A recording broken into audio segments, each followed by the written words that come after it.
တခါတနေ့မှာကျွန်တော်တို့ရဲ့အုံနောက်ကကျွန်တော်တို့လှည့်စားတတ်တယ်ဆိုတာကိုတတိထားမိကြလား2015လောက်တော့နာမည်ကြီးခဲ့ဒီဝစ်စုံလေးဆိုပြန်သွားကြည့်အောင်ကျွန်တော်တို့ရဲ့တဝက်လောက်ကဒီဝစ်စုံလေးကိုအဖြူနဲ့ရွှေအောင်လို့မြင်ပြီးတော့ကျန်တဲ့တဝက်လောက်ကအပြာနဲ့အမဲလို့မြင်နေပေါ့နော်ဘာလို့အဲ့လိုဖြစ်တာလဲဆိုတော့ကျွန်တော်ဆက်ပြီးတော့ရှင်းပြပေးမှာမဟုတ်လို့ဗီဒီယိုလေးကိုစောင့်အောင်ကြည့်ပေးပါဦး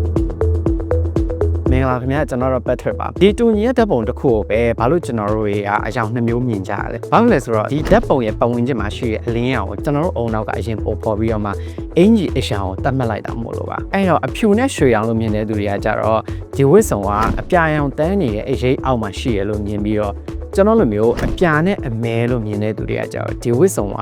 အဝါရောင်တန်းနေတဲ့အလင်းရောင်အောက်မှာရှိရလို့ယူဆလိုက်လို့ပဲဖြစ်ပါတယ်ဒီဖြစ်စဉ်ကိုကျွန်တော်တို့က chromatic adaptation လို့ခေါ်ပြီးတော့အလင်းရောင်နဲ့ပတ်ဝန်းကျင်ကိုလိုက်ရောညူတွေဖြစ်အောင်လို့အုံနောက်ကအလိုလျောက်ချိန်ကြီးလိုက်တာဖြစ်ပါတယ်အခုဒီကြားကွက်ပေါ်မှာရှိတဲ့ A နဲ့ B ဆိုတဲ့အကွက်နှစ်ခုကိုကြည့်လိုက်ပါကျွန်တော်ရဲ့မျက်လုံးမှာဒီ A ဆိုတဲ့အကွက်က B ဆိုတဲ့အကွက်ထပ်ပို့ပြီးတော့ရှင်းတယ်လို့မြင်ရပါလိမ့်မယ်တကယ်တော့ဒီနှစ်ရောင်ကhazard code အတိအကျတက်ရောင်နေပါပဲအဲ့တော့ design တစ်ခုဖန်တီးရအခါမှာအရောင်တွေကတတ်မှတ်တဲ့ဖြစ်မနေဘဲနဲ့ကြည့်ရှုသူရဲ့အုံနောက်ကိုလိုက်ပြီးတော့အငြင်းတန်းပြောင်းလဲနေတာဖြစ်ပါတယ် UX UI design တွေမှာတော့ကျွန်တော်တို့က user တွေကိုလှည့်စားဖို့အတွက် visual hierarchy ကိုအသုံးပြုကြပါတယ်အရွယ်အစားကိုလိုက်ပြီးတော့ဘယ်ဟာပိုအရေးကြီးရဲဆိုတာကိုအုံနောက်ကိုအဆုံးဖြတ်စေတာဖြစ်ပါတယ်အဲ့တော့ဒီလိမ်မော်အောင်စောက်ဝိုင်းနှစ်ကိုရှင်းကြည့်လိုက်မယ်ဆိုလို့ရှိရင်ကျွန်တော်တို့ကဒီညာဘက်မှာရှိတဲ့စောက်ဝိုင်းလေးက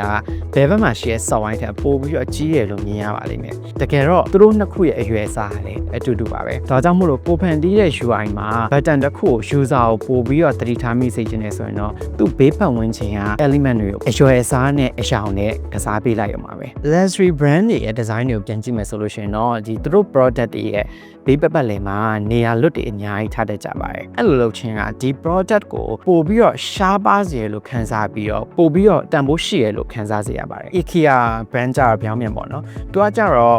ရသမျှနေရာလွတ်ထဲမှာရှိသမျှပစ္စည်းတွေအကုန်လုံးရသလောက်ထည့်တာပေါ့နော်အဲ့တော့ဝယ်ရွက်သူက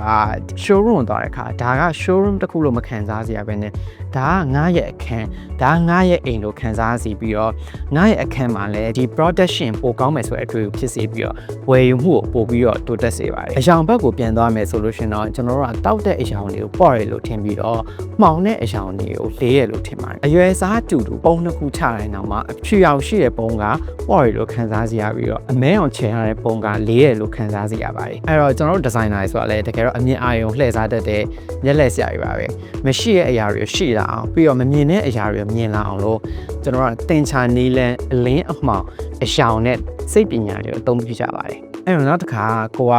ဒီအရန်ပြည့်စုံတဲ့ design တစ်ခုဒါမှမဟုတ်တက်ရက်လောက်ထားတဲ့အခင်းချင်းတစ်ခုတွေ့တဲ့အခါမှာဒီဟာတကယ်ပဲပြည့်စုံနေရလားဒါမှမဟုတ်ကျွန်တော်တို့ရဲ့စိတ်ကလှည့်စားခံလိုက်ရတာလားဆိုတာကိုပြန်ပြီးတော့မေးခွန်းထုတ်ရအောင်ပါ